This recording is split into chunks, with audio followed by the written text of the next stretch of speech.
నెల రోజుల్లో 13 మూక హత్యలు.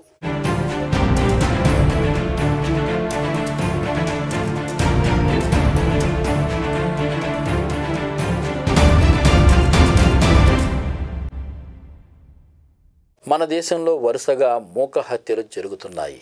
మొన్న జూలై 7న మరో మూకదాడి జరిగింది. కోల్కతాలోని భాంగార్ ప్రాంతంలో దొంగ అని అనుమానించి ఒక ముస్లిం వ్యక్తిని తీవ్రంగా కొట్టి చంపేశారు. బాధితుడు ఫుల్వారీకి చెందిన అస్గర్ ముల్లా. భాంగార్ పోలీస్ స్టేషన్కు కేవలం 500 మీటర్ల దూరంలో ఆయన మృతదేహం దొరికింది. అస్గర్ ముల్లాపై దాడి జరుగుతున్నప్పుడు అతన్ని కాపాడడానికి ఎవ్వరూ ముందుకు రాలేదని కుటుంబ సభ్యులు వాపోయారు. మృతదేహాన్ని పోస్టుమార్టం కోసం పంపించామని, దర్యాప్తు ప్రారంభించామని పోలీసులు తెలిపారు. నరేంద్ర మోడీ ప్రభుత్వం ముచ్చటగా మూడోసారి అధికారంలోకి వచ్చిన తర్వాతి నుంచి ఉత్తర భారతదేశంలోనూ, తూర్పు భారతదేశంలోనూ దళిత మైనారిటీలపై హింసాత్మక దాడులు మరింత పెరిగాయి. జూన్ 4 తర్వాత ఇది 13వ మూక హత్య.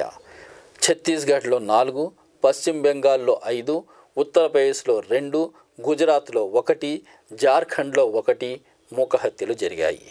జూన్ 4 తర్వాత మూక హత్యల్లో మరణించిన ముస్లింల సంఖ్య 9కి చేరుకుంది.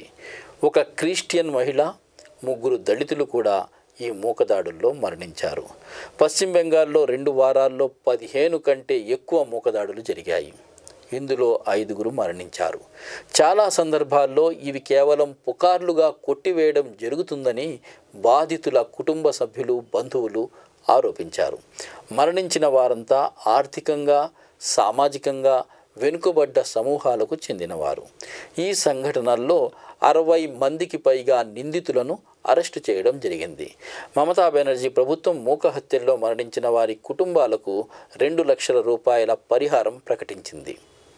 పశ్చిమ బెంగాల్ ప్రభుత్వం 2019లో పశ్చిమ బెంగాల్ మూక హత్యల నివారణ బిల్లును ఆమోదించింది. ఈ బిల్లు చట్టమైతే మూక హత్యల కేసుల్లో నేరస్తులకు మరణశిక్ష వరకు విధించే కఠినమైన నిబంధనలున్నాయి. కానీ బిల్లును గవర్నర్ ఇంతవరకు ఆమోదించలేదు.